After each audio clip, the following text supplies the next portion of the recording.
Number one, where is it that we are going? What's the vision for us? Two, why does this vision matter right now? What's the context around is that is making it so important that we move towards this vision? Three, how are we going to get to that vision, right? So it's not going to happen overnight, but what are the steps that we're going to take to get there? Four, what can I expect from leaders through this? What am I going to get, etc.? And then five, what do leaders expect from me in achieving this vision? Hey, welcome to Unleashed, the show that explores how to thrive as an independent professional. I'm your host, Will Bachman. Unleashed is produced by Umbrex, the first global community connecting top-tier independent management consultants with one another.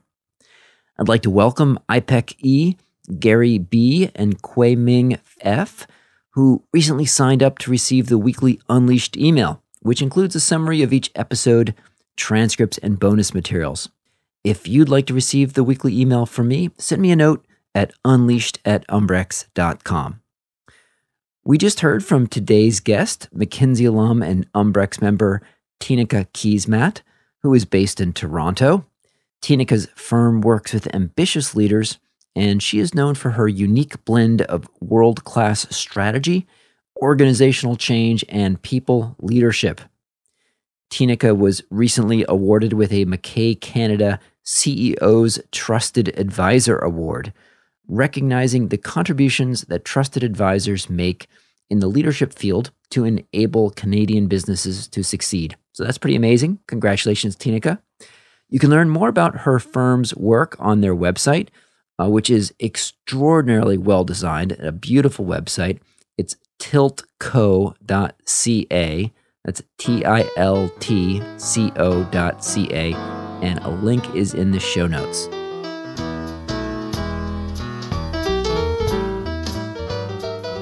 Hello, Tineke. Welcome to the show. Thanks for having me, Will. I'm super excited to be here. So you are a legend among consultants in Canada, among Umbrex members who have told me about your work. And I know that you recently just received an award for the top trusted advisor for large-scale companies. Tell me a little bit about that. That's amazing. Congratulations. Tell me a little bit about how that award came about. Oh, thank you. Yeah, it's pretty exciting. Essentially, there's a group here in Canada called the MacKay Forum. They convene executives to learn and mentor each other. And some clients had heard about this award ceremony they were running this year and had suggested that I put my name in the hat.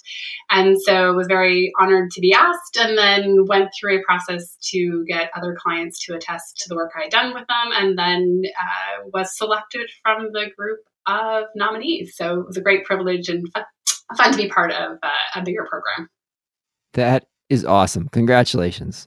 Thank you. Tell me a little bit about your work. I know that you work often with large companies on helping to go from strategy to implementation, working with leaders to actually implement the strategy. How do you communicate it to clients? I want to hear about that work. Yeah, so the work that I do really does sit at this intersection of strategy and leadership. And in today's times where there's so much coming at leaders and so much change about them, it's a great opportunity to work with them to really anchor in on what is the vision for my company. What do I need to do to be successful in order to take the company forward? And so really working with them, number one, I'm just getting really, really crystal clear around what should their strategy be in order to separate themselves from their competitors or to win. And a lot of that work that I do actually is less about we do the number crunching and all that part of the strategy, but it more starts with how do you actually get to a really clear story about your strategy so that people's hearts and minds are won over by the strategy that you are actually articulating to them. So that's where the work really starts, is how do we create a picture for where your company is going? As you know, there's lots of great research out there right now about if people can find purpose at work, they're far more likely to be committed, do discretionary work, stay longer, etc. And so for me, the work with leaders really does start with, you've got a big, bold ambition. How do we make it so that people share that ambition with you? So that for me is step one, is just really getting the leader's story straight and making it compelling. And then the second, and of course, Can you give us yeah, can you give us an example of that? And sanitize it if you need to, but an example where you've come in and the story was confused or muddled, and what the story looked like after you helped clarify it.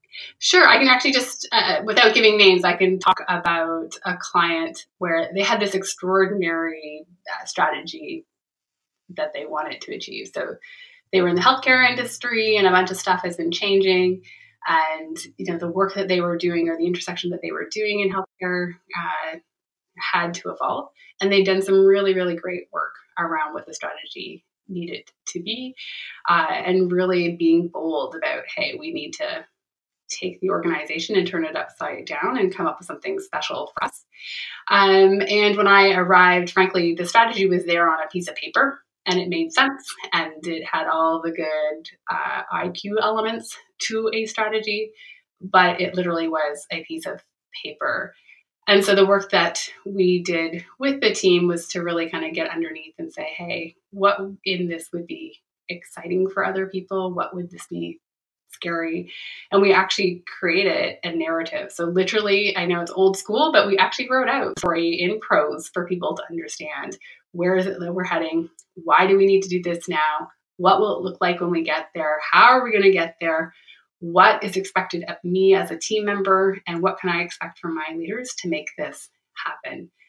And the ability to work that through with the leaders so that the words were strong and powerful really helped them take that piece of paper into a narrative that people could understand and get excited about and see how they personally fit into that. So it was, again, going from a piece of paper that was rich from an intellect perspective, but perhaps lacking some of the emotional elements that are going to get people excited and motivated.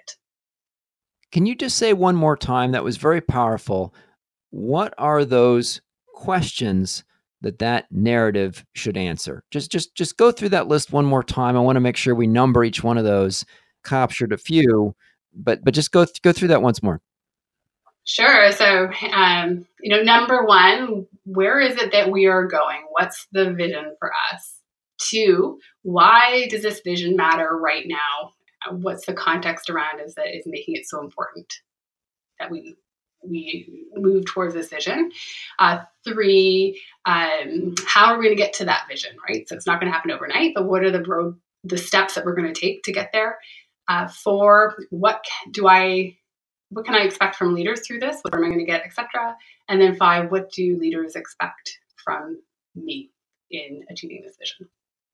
Say more about that last point. So what leaders should expect from me. So does that mean that then that narrative needs to be kind of recast and restated by each of the leaders in the organization? So if you go one step, two steps, three steps down, people should be able to restate the strategy from their perspective? Yeah, I think there's a couple of things that are in that statement. First, over and over again, when I see people go to execute strategy, they underinvest in understanding what parts of the culture need to evolve in order to support the strategy. And I say evolve very deliberately, because I think that companies are successful because of the culture they already have.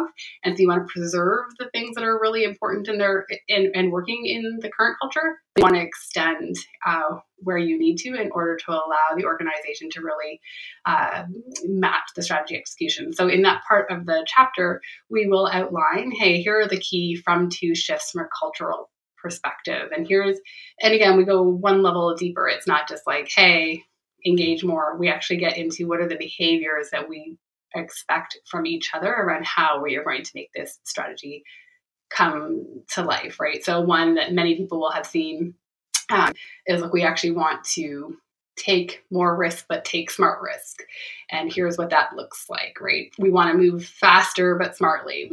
So you get very, very clear around what the behaviors look like in that big strategic shift from a culture perspective.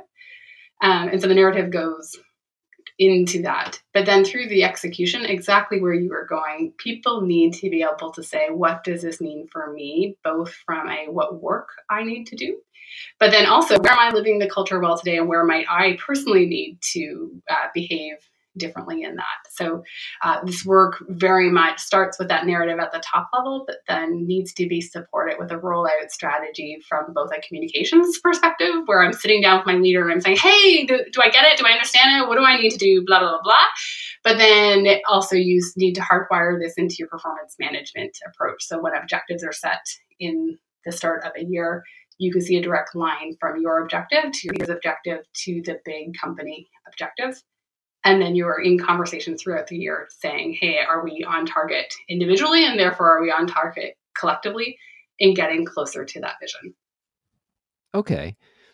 So coming up with a clear, exciting narrative is one piece of this. What are the other lessons that you've learned about translating a strategy into actual execution? What are some of the secret sauce that you bring to help leaders actually implement the strategy they've developed? So I think we touched on culture. So for me, I kind of think of the execution in 3 C's. One is culture, which we've talked about a little bit. And this is one, being very deliberate about defining what great looks like. This is building off of the Netflix work of the late 90s, and you see many different versions of that now, but it's like, hey, this is what it's going to take to be successful here.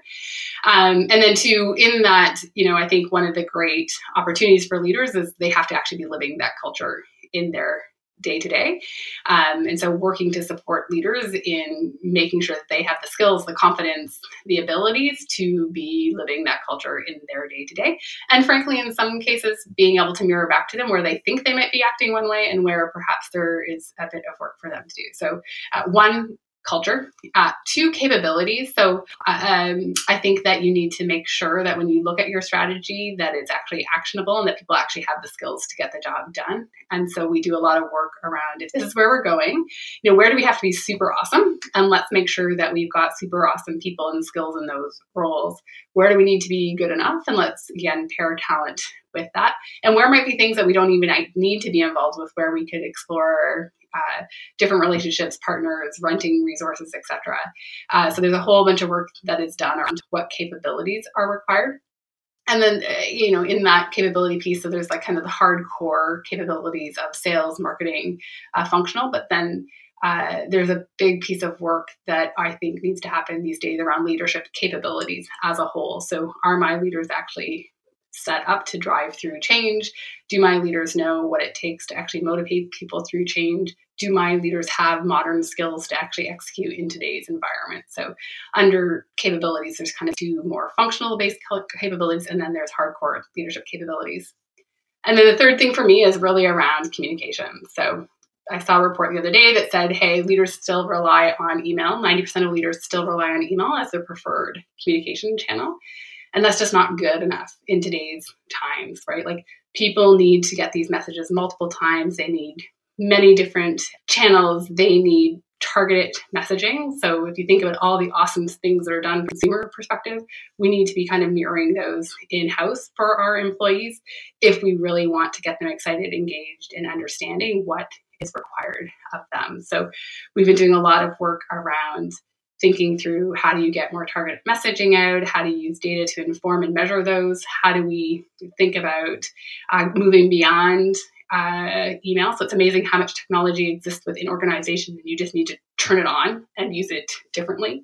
And then mirroring that with just a lot more in-person or face-to-face or video, where you're actually getting a personalized message. So we've been using podcast inside organization, online chats, ask me anything, leadership offsites, town halls, etc., to really get it so that leaders are talking directly to their team members more frequently about their strategies. So yeah, for me, the focus and execution really does center around culture, capabilities, and communications. Let's talk a little bit more about that communication piece. So I want to hear a bit more about some of these. You said internal podcast. What is this? So we have been playing with some success. Again, if you kind of take your own hat, right? it's hard to find time to read lots of stuff. I'm on the go, so I'm happy to listen to podcasts. It really comes to life to hear different people share their stories, etc. So we've taken that same personal experience that people have with like opting into things in the outside and said, well, how come we can't use that on the internal communications tactics? So we've been doing a lot of experiments where we'll do something very similar to what you're doing with me today. So if there's a strategy going on, we'll sit down and talk to a leader about that strategy, and then we will curate it into a 10 or 15-minute podcast and then make that available to all team members. We've also been doing things where if we have a leadership offsite for, say, the top 10 or top 20 people, we will record parts of it. And then we will take a 2-hour session and craft it into a 10, 15-minute podcast where leaders can get where all employees can get the highlights of what their leaders actually talked about in that session. So what's beautiful about that, it's real time, leaders in the moment of whatever it is they're talking about, but then you're curating it for the mass population. And then we're putting it on, often the hardest part is just getting it available on internal systems so that people can access it on their own devices as they're going to and from work. So we're finding it actually a really efficient way to help leaders get their messages out. It doesn't require a ton of extra work to make it happen. And employees are finding it interesting to be able to hear these messages in a different format. And frankly, leaders are enjoying it, right? Because they just talk and they're just themselves. It doesn't require a lot of prep. And they're getting to experiment with a more modern way of communicating as well. So they've been really fun and really effective. Yeah, that's very cool. I'm curious, on a practical level, how do you actually distribute an internal podcast that's not on iTunes or open to the universe? How do you practically get that out to people? Yeah, so sometimes it'll just literally be a link onto wherever they store their files. In other cases, they will be able to actually host audio files on their internal websites. In other cases, we actually do use third-party Vimeo to actually host it. So we've worked, and to be honest, I have a team that's kind of more into the technical details, but we typically will just start with their technical people on the client side and say, hey, here's what we want to make happen. How do you make that happen? In some cases, there's been some limitations where they've had to listen at it at their desk. They haven't quite got to the mobile part yet, but people have figured it out. So yeah, it's been cool. That is fascinating. The video as well. You kind of looking at ways to get video out there. Totally. And same thing, we've been trying more and more. So for example, a couple of weeks ago, we had a 1-day offsite with a bunch of leaders. And we said, hey, we're going to have the top 60 people in a room. So we're going to bring a video crew and we are going to just record a bunch of different snippets. So for the top 5 leaders, we said, hey, come prepared to talk about these things. And we gave them each a topic. And while they were in the room and on coffee breaks, et cetera, we pulled them over and we just recorded them from a video perspective live. And then during the day, we actually took the rest of the 60 leaders and we said, hey, let's just get you and your voice in about what the strategy is. So no prep, cold call, come on over. And we recorded them live. And what was fascinating was that the fact that they had a video camera looking at them, it sometimes took them a couple times to really understand, to articulate why the strategy mattered to them and to their team. But the act of actually having to personally articulate it really helped them to get their own stories crystallized. And then we were able to then take that footage and we created 5 small videos that had leaders talking about key parts of the strategy. And then we created a video montage of 10 leaders talking about what that strategy meant for them and their teams. And because it was done at a strategy offsite, they got no prep work. We got everybody all at once. We then sent it over to our video crew. They were able to cut it and dice it and put some fun music and stuff in it. And within 3 days, we had 6 videos that could then be shared in the organization. And so then we put together a communication plan to kind of drip them into the organization. Some of them we asked leaders to share in their team meetings and gave them questions and discussion questions. Other ones just went up onto the website so that people could get it at their choice. But again, it was a pretty efficient way to get a lot of leaders talking about the strategy and to get it out to people broader in the organization that goes over and above a simple email. Well, that's amazing. It sounds very innovative use of these technologies to get the word, kind of down the pyramid. Have you seen? Yeah, it's fun too. People love it, right? Like they, once they get over the initial shock of being online, like on a podcast or a video, like it's actually just fun. And to me, that's part of what strategy should be. It should be about leaders kind of having fun and trying new things and growing and putting energy into this, right? Because if it doesn't feel like those things, it's just going to be a lot of hard work. And so a lot of our work is creating opportunities for people to really just try different things and grow themselves as the organization is growing, which is a lot of fun to see. Beyond these formats, what other things have you tried? It sounds like you've been very innovative, like text messages or social, or what other sorts of ways have you explored of getting the word out? Yeah, so to be honest, we were starting to look more and more at text messages. We haven't quite found the right technology because often, too, we need to leverage what organizations have. We've been doing a lot with online polls. So Poll EV is one that we use quite often, which allows you, so if we have a conference call going on with 40 people to give an update about strategy, we'll run Poll EV in parallel so we can ask questions to engage people while they're on their phone.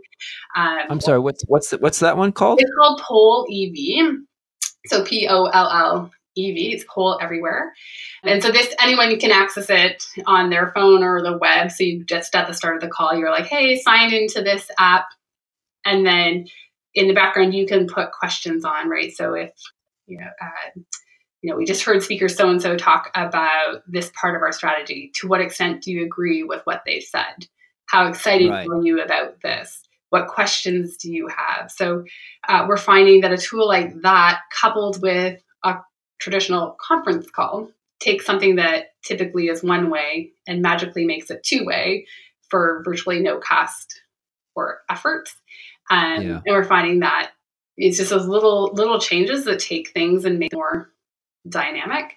So that's been a big tool for us. And again, it's something that if we're not there, the teams can use themselves, which is amazing because again, I think it's about building capability and exposing people to things that are available to them. So that's been great. We haven't spent as much time. We still haven't unlocked there's all these internal social elements on existing websites, et cetera. We haven't had as much luck with those yet. We haven't actually explored them yet.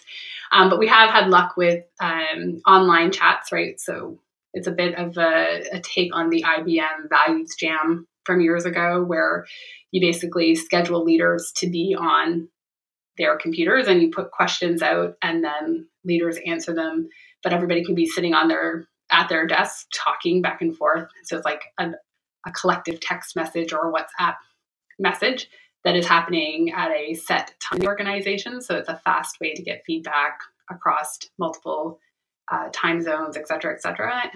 And that's actually been a really nice way to engage people broadly. And then finally, honestly, it's a funny thing to say, but we've been having a lot of success with two more traditional things. One is just really curating, here's what you need to know now, and sending out, rather than send out a random email, putting some structure around the email, putting it, it's again, not too dissimilar to your Wednesday updates. People would expect that on Tuesday mornings, every leader is going to get a note that says, here's what you need to do this week as a leader. Don't forget, this week is your performance management time. We had these two updates from a strategy perspective, yay us. This message is not going as well in the organization, so please double down on it. But rather than send 15 emails, curating it into one with very specific actions, that has been hugely successful. And then we've also gone old school. We've really hardwired in, particularly at the leadership level, a cadence which involves real time in the room, looking each other in the eyes around the strategy. And so your top team, we're typically spending 1 day a month on it, and then each quarter, 2 days. And then we've done for top 60 once a quarter in a room. Here's how we're doing on our strategy. Here's a deep dive on a strategic topic that we are chasing, AI, whatever it is, something we need people to be more informed about. And then for the whole organization, doing more structured town halls as well. So weirdly, a couple of traditional things with a bent on them seem to be really creating momentum in organizations. Could we go back to bucket number 2, capabilities? Yeah. Could you give some more examples of what would some specific examples be of a capability that you identify? And then once you've identified that there's a gap, does your firm, are you kind of the one-stop shop for capability building, or would you go out and you would source a great, sales training firm or something? So talk about both examples of the capabilities as well as then how do you help clients address those gaps? For sure. So in identifying the capabilities, so an example right now, a client of mine is super innovative and has been very enthralled by all the focus on data, data analytics, AI, etc. And so what the conversation we've been in is like, what does that actually mean for your organization, right? So data for what purpose? And if we can get really clear about here's how that capability is going to help our strategy and what it needs to look like, you can then take a broad idea and say, okay, this will be a competitive advantage for us, and therefore here's what that needs to look like for us, right? Because I think I've been in too many conversations where it's like, hey, data is important, let's go hire a data scientist and call it a day, right? But it's taking the capability in the context of the strategy and really getting clear around what is the scope of that work, how is it going to contribute to our strategy, but then also getting really clear around like, look, is this work that we're actually better just to partner with somebody externally to do for us for a period of time because it's episodic, or we just need to jumpstart on it? Is this something that we need to really build a team on? What does it actually look like? How do you make it come to life in your organization? So we will really get clear around what is it that is needed for our strategy in our context from the capabilities. And are we red, yellow, green on it? You've probably seen the work from McKinsey that shows about 20% of roles drive about 80% of the impact in organization. And so we spend a lot of time saying, what are those value driving roles in the organization and how do they need to change, or what do they need to look like in the context of the strategy? So a lot of this work is done in conversations with the leaders. We will pull in external research or experts to say, hey, in this particular area, the organization needs some new ideas. So let's talk to some people who know this awesomely well. And so we'll pull on different networks to get the right people pressure testing what we think the capability is. And then the second part of your question, do we fill the gap? I would say kind of it depends on the capability gap. Typically we're small, so we can't be building every capability gap. And I think particularly on these really important capability gaps, you need true experts in them. So I think by framing up, here's what it needs to look like. Does it need to be in-house or out of house? And then kind of what would be the strategy to fill based on that? We then hand that off to the clients to work their natural channels to kind of fill. The one exception I would say, we've been spending more and more time on the second bucket of capabilities that I talked about earlier, which is just leadership capabilities. And so we've been spending time with leaders to say, okay, given our strategy and given the set of leaders that we've built, where do we have gaps on core leadership capabilities?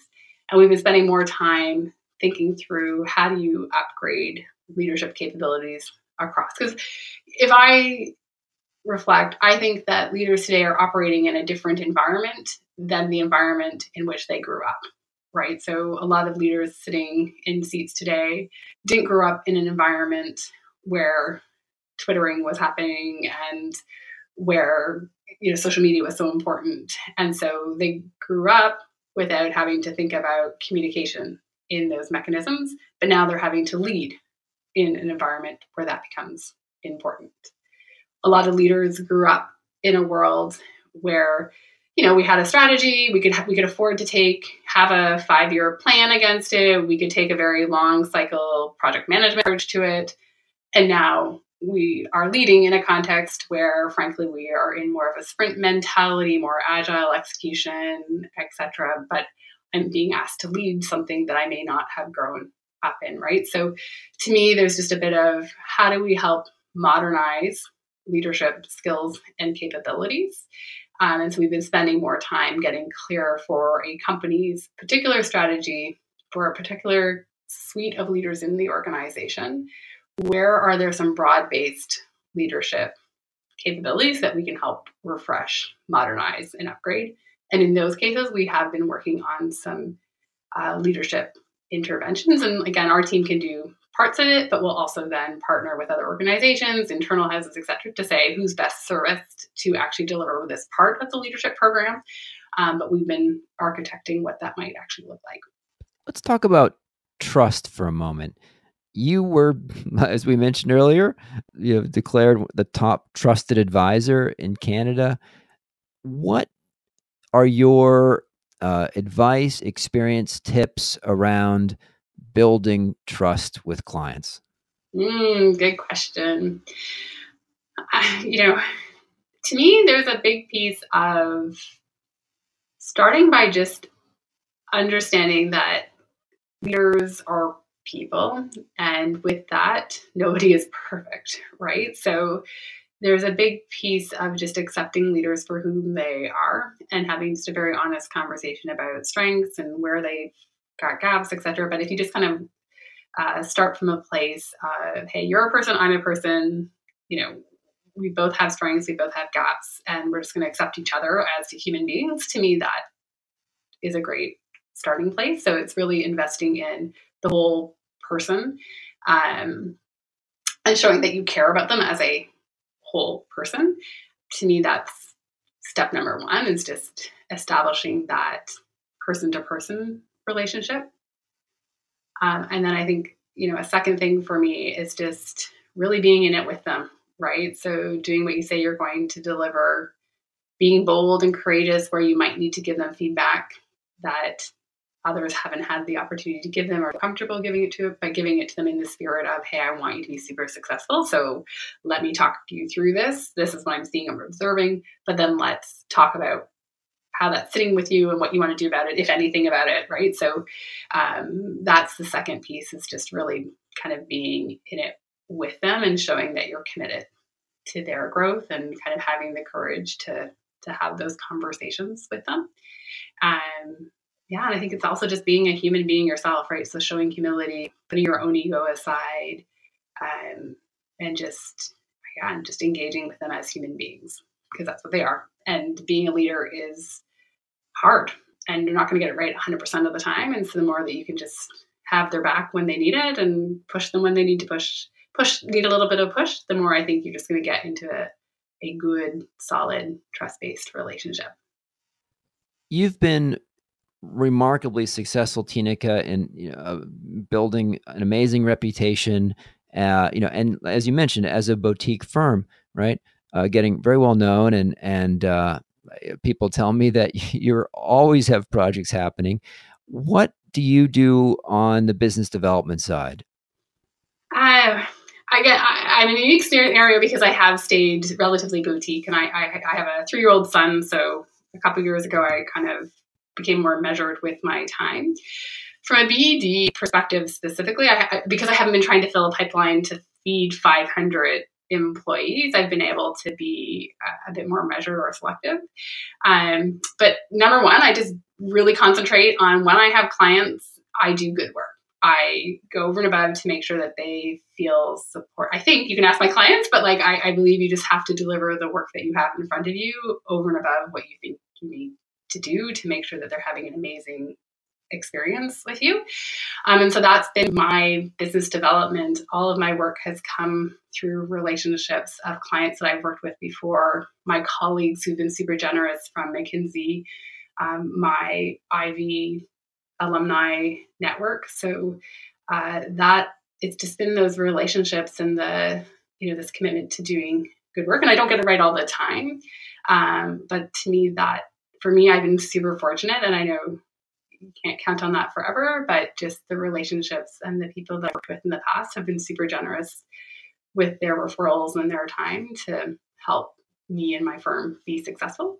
I'm starting to get a bit more experimental, exploring different kind of more traditional brand and marketing, but that's less about BD, and it's just been more about intellectual stimulation for myself.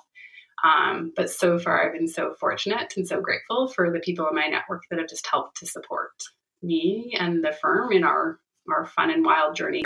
Can you say more? You said you're getting more experimental. Can you just share a little bit more about what you've been doing? So things like I've been exploring like, hey, could you actually, is there enough material and stories that I have that I could write a book?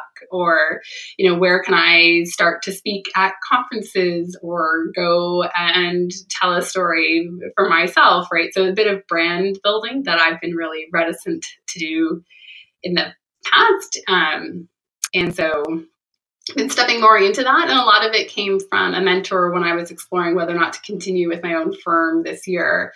He had said, what's something that's missing for you? And for me, part of what had been missing was the intellectual stimulation that you would get from a larger firm where there's always things to be researched, always articles to be written, always new projects to kind of initiate over and above your client work. And so I've been trying to create more space and time to do that for my own personal growth. And so that's been fun to make time for that and to kind of grow as a person as well in my own journey. So yeah, it's been fun.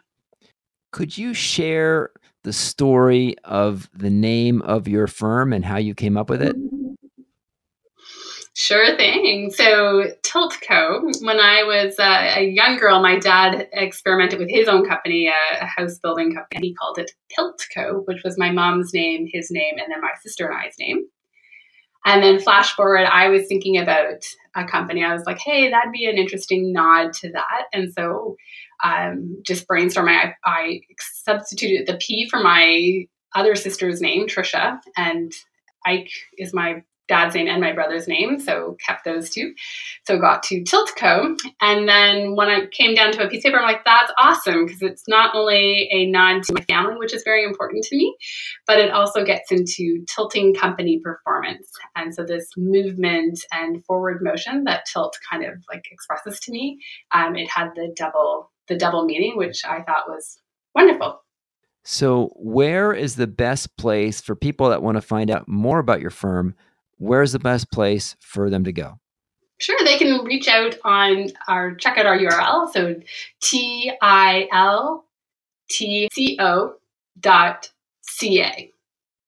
Okay, so tiltco.ca, and we'll include that link in the show notes. Amazing. And so on that note, Tineke, it has been fabulous having you on the show. Really cool to hear about your framework of the 3 C's, culture, capabilities, and communication. Explore that a bit. So great to connect and hear about your work.